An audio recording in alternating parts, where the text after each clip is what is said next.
Hello students, मैं हूं S Chandrawat. स्वागत है सभी का विनायक एजुकेशन ग्रुप के इस ऐप के ऊपर। प्यारे विद्यार्थी, आपके सामने फिर से लेकर हाजिर हो चुका हूं 12th क्लास केमिस्ट्री। और इस 12th क्लास केमिस्ट्री के बारे में अपन चर्चा कर रहे हैं लेसन 9 उप सहसंयोजक यौगिक से संबंधित। अपनी चर्चा चल रही है क्रिस्टल क्षेत्र सिद्धांत के बारे में, क्रिस्टल फील्ड थ्योरी के बारे में, अष्टफलकीय संकुलों में क्रिस्टल क्षेत्र विपाटन के बारे में विस्तार से सारी बातें मैं आपको पिछले सेशन में बता चुका हूं, वो आपने कंप्लीट कर ली होगी। अब बात करते हैं अपन चतुष्फलकीय संकुल में क्रिस्टल क्षेत्र विपाटन किस प्रकार से होता है। ठीक है, तो आज का अपना हेडिंग है चतुष्फलकीय संकुल में क्रिस्टल क्षेत्र विपाटन। चतुष्फलकीय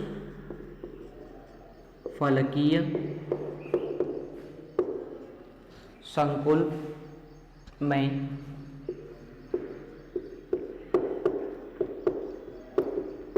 क्रिस्टल क्षेत्र विपाटन। ठीक है, चतुष्फलकीय संकुल में क्रिस्टल क्षेत्र विपाटन, इसके बारे में अपन यहाँ पर चर्चा करते हैं। तो देखो भाई प्यारे विद्यार्थियों, यहाँ पर क्या होता है, जो अष्टफलकीय संकुल में हो रहा था कि जैसे ही लिगेंड जो होते हैं वो केंद्रीय आयन के समीप आते हैं तो केंद्रीय आयन के समभ्रंश डी कक्षक दो भागों में विभाजित हो जाते हैं। ये चीज अपन ने देखी है, ठीक है ना। अब यहां पर भी वही होगा कि जब केंद्रीय आयन के पास 4 लिगेंड आते हैं तो यहां पर क्या होगा, वही लिगेंडों के क्रिस्टल क्षेत्र के कारण केंद्रीय आयन के समभ्रंश डी कक्षक जो होते हैं वो 2 भागों में विभाजित होंगे। और मैंने आपको बताया था कि लिगेंडों के क्रिस्टल क्षेत्र से जो कक्षक ज्यादा प्रतिकर्षित होंगे वो उनकी ऊर्जा ज्यादा हो जाएगी, और जो कम प्रतिकर्षित होंगे उनकी ऊर्जा क्या हो जाएगी, कम हो जाएगी। ठीक है, तो यहां पर क्या होता है, चतुष्फलकीय संकुलों में अष्टफलकीय संकुलों का विपरीत होता है। जैसे वहां पर अपने देखा था कि लिगेंड जब केंद्रीय आयन के समीप आते हैं तो लिगेंडों के विचलन की दिशा में ईजी कक्षक पड़ते हैं और उन पर प्रतिकर्षण अधिक होने के कारण ईजी कक्षकों की ऊर्जा ज्यादा हो जाती है, और T2G पर प्रतिकर्षण कम होने के कारण ऊर्जा क्या हो जाती है उसकी, कम। परंतु चतुष्फलकीय संकुलों में अपोजिट हो जाएगा, इसमें T2G ज्यादा प्रतिकर्षित होते हैं इसलिए उनकी ऊर्जा क्या होगी, ज्यादा होगी, और ईजी कम प्रतिकर्षित होते हैं तो उनकी ऊर्जा क्या हो जाएगी, कम हो जाएगी। तो वहां से क्या होता है, ये विपरीत होता है, ये बात आप लोग ध्यान रखेंगे। ठीक है, तो यहां पर मैं आपको बता देता हूं, चतुष्फलकीय संकुल में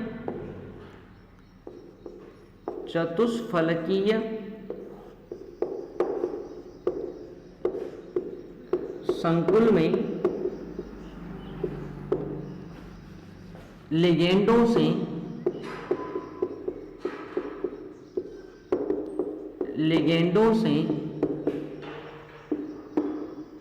T2G कक्षक अधिक प्रतिकर्षित T2G कक्षक अधिक प्रतिकर्षित T2G कक्षक अधिक प्रतिकर्षित होते हैं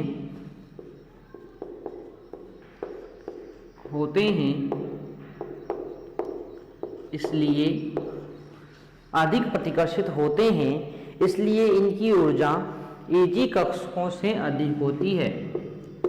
इनकी ऊर्जा ईजी कक्षकों से अधिक होती है, ईजी कक्षकों से अधिक होती है। ठीक है, चतुष्फलकीय संकुलों के लिए चतुष्फलकीय संकुलों के लिए सदैव, ध्यान रखना है यहां पर, चतुष्फलकीय संकुलों के लिए सदैव डेल्टा टी, चतुष्फलकीय संकुलों की विपाटन ऊर्जा का मान जो होता है वो पेयरिंग एनर्जी से अधिक होता है, कम होता है। यानी कि विपाटन ऊर्जा का मान जो होगा वो युग्मन ऊर्जा से क्या होता है, कम होता है। तो ये बात आपको ध्यान रखनी है, हमेशा यहाँ पर एक ही बात आपको ध्यान रखनी है। ठीक है, तो होता है, अतः इलेक्ट्रॉन का युग्मन, इलेक्ट्रॉन का युग्मन नहीं होता, इसलिए इसमें निम्न चक्रण संकुल संभव नहीं है। इलेक्ट्रॉन का युग्मन नहीं होता, इसलिए इनमें निम्न चक्रण संकुल, यानी हमेशा उच्च चक्रण संकुल ही बनेगा, निम्न चक्रण संकुल संभव नहीं है, संभव नहीं है। ठीक है, तो ये बात आपको यहाँ पर ध्यान रखनी है। डायग्राम के माध्यम से मैं आपको समझा देता हूँ। ये ऊर्जा का बढ़ता क्रम है। ठीक है, ये हो गए अपने केंद्रीय आयन के 5 समभ्रंश डी कक्षक। 5 क्या हो गए हैं? समभ्रंश डी कक्षक। प्रकार आप लोग जानते हैं dxy dyz, dxy dyz, dxz, dx square Y square और dz स्क्वायर। ठीक है, तो ये प्रकार आप लोग इसका समझते हैं यहाँ पर। ठीक है, अब ये समभ्रंश डी कक्षक जो होते हैं, जैसे ही लिगेंड इनके समीप आएंगे तो ये समभ्रंश डी कक्षकों की ऊर्जा में क्या हो जाएगी? वृद्धि यहाँ पर हो जाएगी इस प्रकार से। और ये जो समभ्रंश डी कक्षक हैं dxy dyz, dxz, dx square Y square और dz स्क्वायर, तो ये जो होते हैं आपके डी कक्षकों की उपस्थिति में T2G और EG कक्षक के बारे में बात करते हैं। तो देखो आगे जो होता है ये 2 भागों में बटेंगे यहाँ पर। वही आपके T2G कक्षक ज़्यादा प्रतिकर्षित होते हैं, इसलिए उनकी ऊर्जा का मान क्या होगा? ज़्यादा होगा। ये T2G कक्षक होंगे। ठीक है, और ये अपना जो है यहाँ पर EG कक्षक होंगे। यानी अब इसमें क्या होगा? T2G कक्षक ऊपर आ जाएंगे और EG कक्षक कहाँ आ जाएंगे? नीचे आ जाते हैं इस प्रकार से। ठीक है, तो इस प्रकार से यहाँ पर क्रिस्टल क्षेत्र का विपाटन होता है। ठीक है, अब अपन बात करते हैं यहाँ पर, तो इन दोनों के मध्य ऊर्जा अंतर क्या होता है? तो बिल्कुल आप लोग जानते हैं विपाटन ऊर्जा, इसको अपन कहते हैं डेल्टा टी या 10 dq से इसको प्रदर्शित करते हैं। डेल्टा टी क्यों बोला अपन ने? क्योंकि टेट्राहेड्रल है ना, चतुष्फलकीय है, वहां पर अपन ने डेल्टा ओ बोला था। अब अपन बात करते हैं यहाँ पर, ये बीच में बेरी सेंटर है, बेरी सेंटर से ऊपर की तरफ बात करते हैं तो ऊर्जा ज़्यादा होती है। यहाँ पर हो जाएगी -0.6 dq और नीचे हो जाएगी +0.4 dq।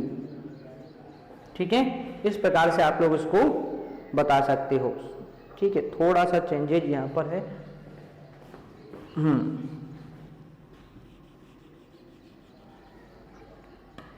इसको मैं थोड़ा सा नीचे बना देता हूँ ताकि आपको समझ में आ जाए ये बात। ये EG कक्षक है। ठीक है,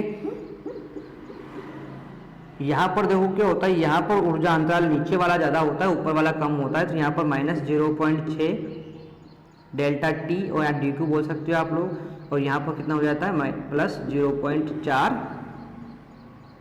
डेल्टा टी। इस प्रकार से इसको अपन यहाँ पर लिख देते हैं।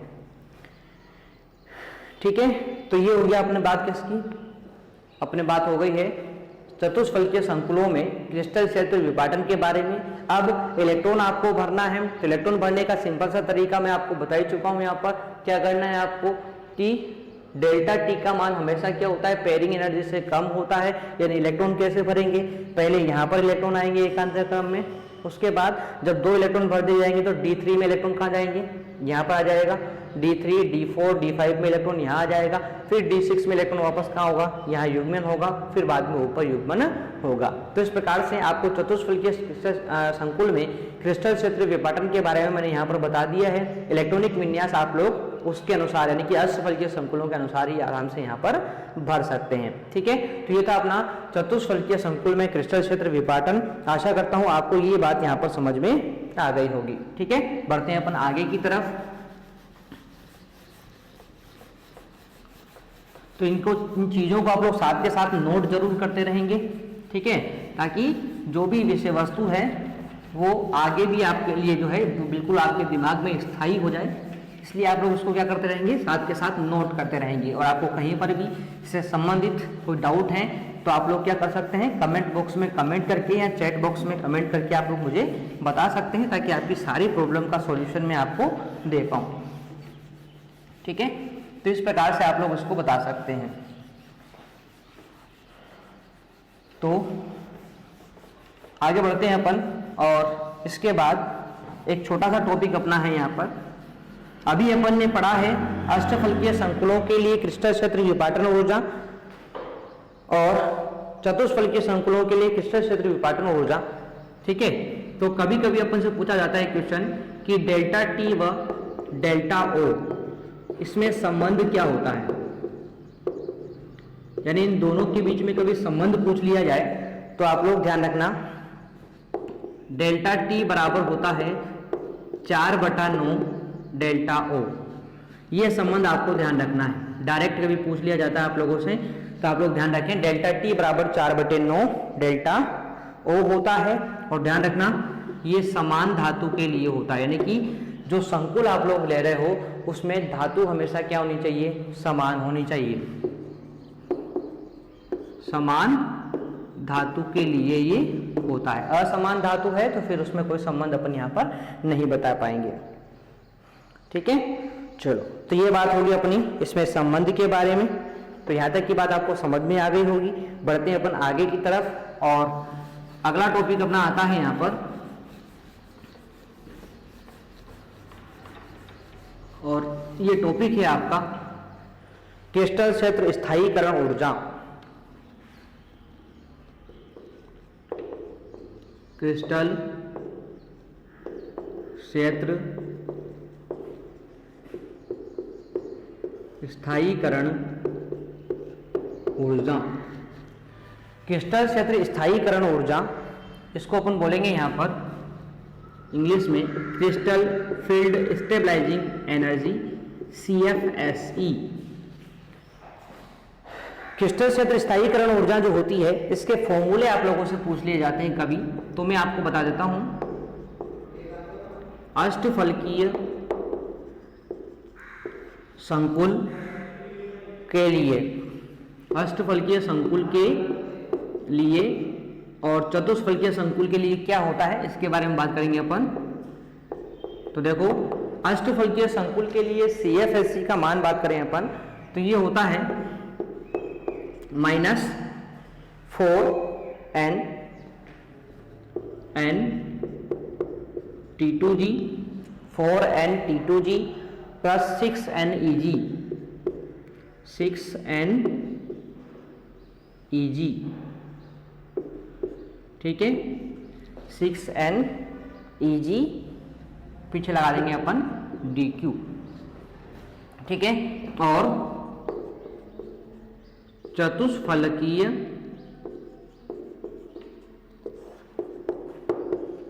संकुल के लिए CFSE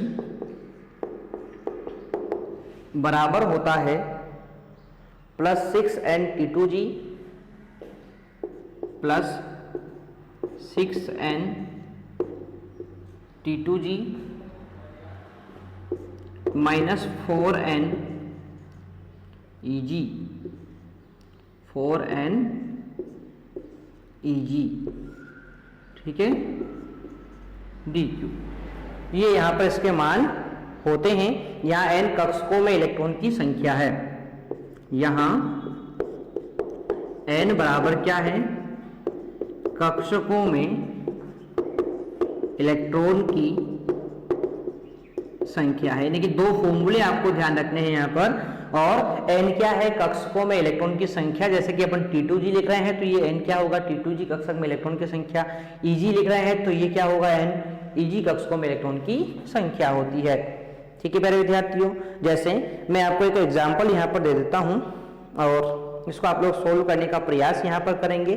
जैसे क्वेश्चन अपन को दिया हुआ है कि CO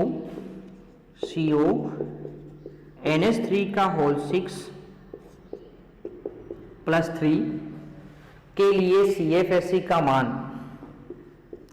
के लिए CFSE का मान ज्ञात करो। ये आपको दिया हुआ है। तो कैसे ज्ञात करेंगे अपन, देख लीजिए आप लोग। यहाँ पर सबसे पहले आपको बताना होगा कि T2G इलेक्ट्रॉन कितने होंगे और Eg कितने होंगे, ठीक है। तो देख लीजिए आप लोग यहाँ पर जो इसका इलेक्ट्रॉनिक विन्यास अपन निकालेंगे +3 ये है, तो +3 होने की कंडीशन में यहाँ पर इसका इलेक्ट्रॉनिक विन्यास आएगा D6। क्या आएगा? D6। और प्रबल क्षेत्र लिगेंड है तो यहाँ पर T2G में युग्मन होने के कारण 6 हो जाएगा और Eg में कितना हो जाएगा? 0 हो जाएगा, ठीक है ना। D6 का इलेक्ट्रॉनिक विन्यास प्रबल क्षेत्र लिगेंड होने के कारण क्या हो जाएगा? T2G में 6 और Eg में 0 हो जाएगा। अब अपन निकालते हैं CFSe का मान। तो कैसे निकालेंगे भाई? देखिए आप लोग यहाँ पर -4 इंटू T2G में कितने हैं? 6, ठीक है। -4 इंटू T2G में कितने हैं? 6 इलेक्ट्रॉन हैं, प्लस 6 इंटू Eg में कितने इलेक्ट्रॉन हैं? 0 है, ठीक है। बस इसको सोल्व करना है तो कितना आ जाएगा? -4 से इसको किया तो 6 चौक के 24 हो जाएंगे, ये तो 0 हो ही चुका है, तो -24 DQ ये आपका आंसर आ जाएगा। तो इस प्रकार से बहुत सिंपल सा क्वेश्चन आप लोगों से पूछा जाता है। ये तो आपको समझ में आ ही रहा है कि केंद्रीय आयन से 6 लिगेंड जुड़े हुए, मतलब ये कौन सा संकुल है? अष्टफलकीय संकुल होता है, ठीक है। चलो आगे बात कर लेते हैं। एक क्वेश्चन मैं आपको और दे देता हूं, यहीं पर थोड़ा साइड में अपन लिख देते हैं इसको। क्वेश्चन जो है कुछ इस प्रकार से है, NiCN का होल 4 -2, NiCN का होल 4 -2 संकुल के लिए CFSe का मान ज्ञात करो। तो देखिए यहाँ पर किस प्रकार से करेंगे। सबसे पहले इसका इलेक्ट्रॉनिक विन्यास अपन देख लेते हैं, और इसके इलेक्ट्रॉनिक विन्यास की अपन बात करते हैं तो ये होता है यहाँ पर D8 विन्यास इसमें पाया जाता है। अब देखो क्या होगा, इसमें T2G कक्षक कितने होंगे? T2G कक्षक में इलेक्ट्रॉन कितने होंगे? 4, और Eg कक्षक में भी कितने होंगे? 4 होंगे, ठीक है। तो इस प्रकार से अपन यहाँ पर देखेंगे, क्योंकि ये क्या है? ये चतुष्फलकीय संकुल है। अब देखिए यहाँ पर अपन इसको सोल्व करने का प्रयास करेंगे। तो कैसे करते हैं देखिए आप लोग।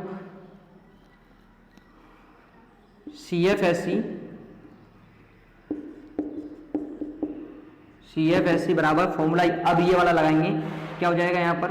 +6 इंटू T2G में 4 -4 इंटू Eg में 4 हो जाएगा। अब देखो सोल्व कर लेते हैं इसको। 6 चौक के कितने हो जाएंगे? 24 -4 चौक 16, बचेंगे कितने? 8 DQ। तो इस प्रकार से तुम क्या कर सकते हैं, किसी भी संकुल के लिए CFSe का मान ज्ञात कर सकते हैं, क्रिस्टल क्षेत्र स्थायीकरण ऊर्जा का मान ज्ञात कर सकते हैं। तो ये था अपना चतुष्फलकीय व अष्टफलकीय संकुलों के लिए CFSe ज्ञात करना। तो आशा करता हूँ ये बात आपको यहाँ पर समझ में आ गई होगी। तो देखो इसी के साथ अपना क्रिस्टल क्षेत्र सिद्धांत जो है वो यहीं पर समाप्त हो जाता है, ठीक है मेरे विद्यार्थियों। तो यह था अपना आज का सेशन, जिसमें मैंने आपको क्रिस्टल क्षेत्र सिद्धांत पूरी तरह से कंप्लीट करवा दिया है। इससे संबंधित सारे क्वेश्चन आप लोग सोल्व करने का प्रयास करेंगे। कहीं पर आपको दिक्कत आती है तो कमेंट बॉक्स में आप लोग कमेंट मुझे कर सकते हैं। तो मिलते हैं नेक्स्ट सेशन में, तब तक के लिए टेक केयर, बाय।